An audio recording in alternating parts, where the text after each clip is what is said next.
We start the traditional church year with the ritual of water communion. It's at the heart of the service, a tradition celebrated by many Unitarian Universalist congregations on the Sunday after Labor Day. We bring small amounts of water from home or our travels, actual water or the virtual kind, and merge them. We make visible, in yet another way, our connection as a congregation. The many come together as one. We save some of the water for child dedications. In some way, the water is transformed. Come as it has from many different sources, it becomes something made new in the vase below.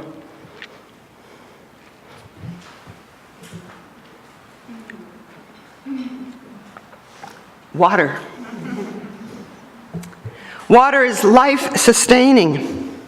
Our bodies are about 3/4 water when we're born and about half when we're grown. We require clean water to live. Yet 10% of the world's population hasn't any, no access to clean water. And efforts to improve this dire circumstance, affecting nearly 800 million across the globe, are next to none. And we know that in Flint and so many other cities in our country, clean water traveling through some pipes can be toxic. We need to do better by one another. Water is essential for life. Water holds great power, and how it moves in the world can nourish or vanquish. Water gives life, and it can take life too. Today, on this day, we cannot have a ritual focused on the life-affirming water that you will bring forward, that is, in most cases, I suspect, connected to joyful memories, without acknowledging that we are in the midst of a catastrophic hurricane season along shorelines in the east, in cities, on islands in this country and worldwide. Millions have been on the move to avoid the worst of them or in the aftermath of a strike. Only time will tell the extent of the damage, the depth of the suffering, and the evidence of humankind's good will and generosity to reach out and heal the wounds to bodies and property, to people's minds and spirits. Water is for play and for fun, for cooling off in the heat, and to warm in when it's cold out, for all of life and its necessities. I know that I took water and access to clean water for granted most of my years, until I went with a group of faithful fools, the street ministry in San Francisco with which I've been affiliated on and off since its inception. But I went with a small group of faithful fools to another country where water is not so easily accessed. Our small group was driven to a barrio, squirreled into a pocket of land at the edge of the big city, Managua. We knew that much, and that the people were poor, but we didn't know what poor meant in this instance. We just had our assumptions, what we imagined poor to be from our own contexts, how we lived and saw others in poverty closer to where we lived. As we drove out of the modest and beautiful convent where we'd spent our first night, our senses were alive, alert to the new, the plant life and their colors, the sounds and textures, the faces of children running toward our vehicle with things to sell. We hadn't any seat belts, So we bounced around over the bumps in that last dirt and potholed road and welcomed the news that we were close to our destination, finally.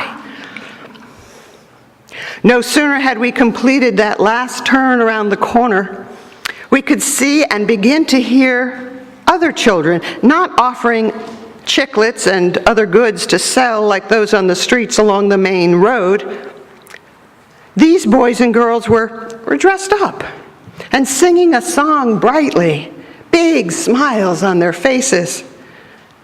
The driver stopped just in front of the lineup of kids and parents and elders. We were so surprised and simply delighted by this unexpected community welcome. And they were happy to be celebrating together our arrival.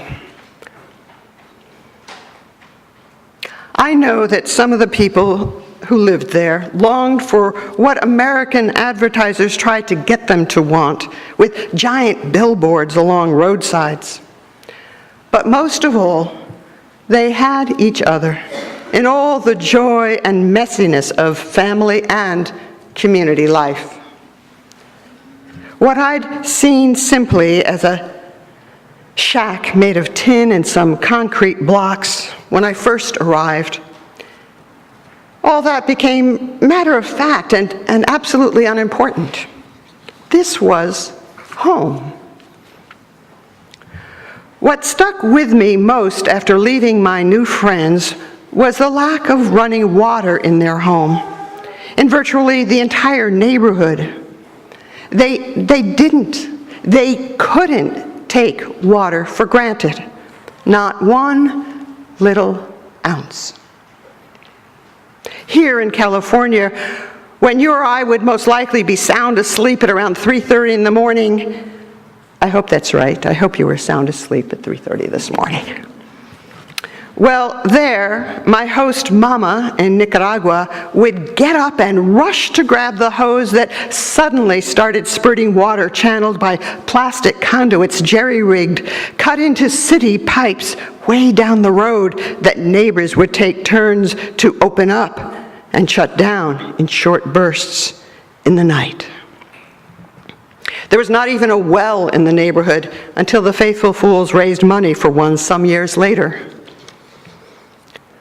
My mama, at that ungodly hour, when she, like other family members, should have been able to rest to better face the long work day ahead, she picked up that hose out of the basin it was kept in as quickly as she possibly could so as not to waste any water, sure first to fill the basin where the hose had been curled up and dry moments before. She'd rush in such a hurry, hose in hand, and dash from one vessel to another that she'd set up the night before and fill each with water that would become the supply come sunup and throughout the day. Basins and a barrel, pots, bowls, and cups, everything that could hold water. She pointed the hose into each until the flow of water stopped within not more than a half an hour's time.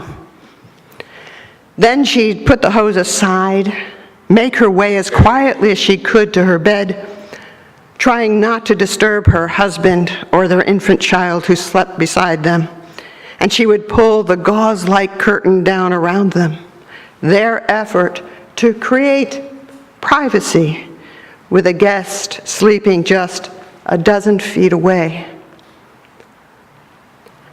I have not turned on the tap at home or anywhere else since that time without very quickly remembering and expressing gratitude for that water, and not just for the water, but in acknowledgement of the great privilege access to water and to clean and potable, drinkable water is, something that many in our own country and most certainly around the world don't have in the best of times.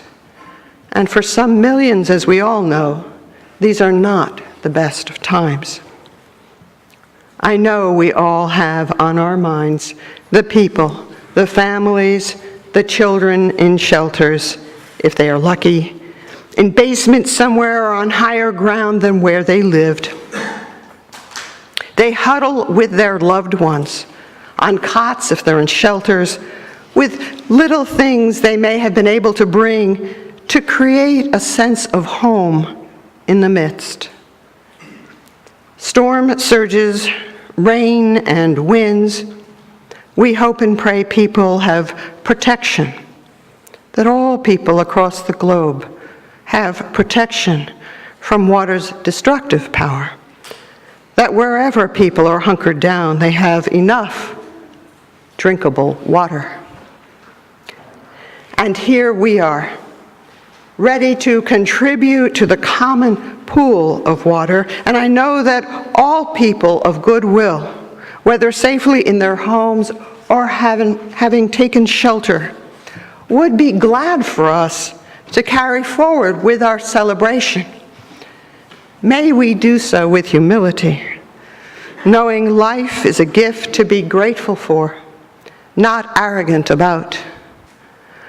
And when the time comes to come forward and just a little bit and bring your sample of water forward, may we do that together with gratitude in our hearts for the sources of the water that we merged today, the gift that is this very community.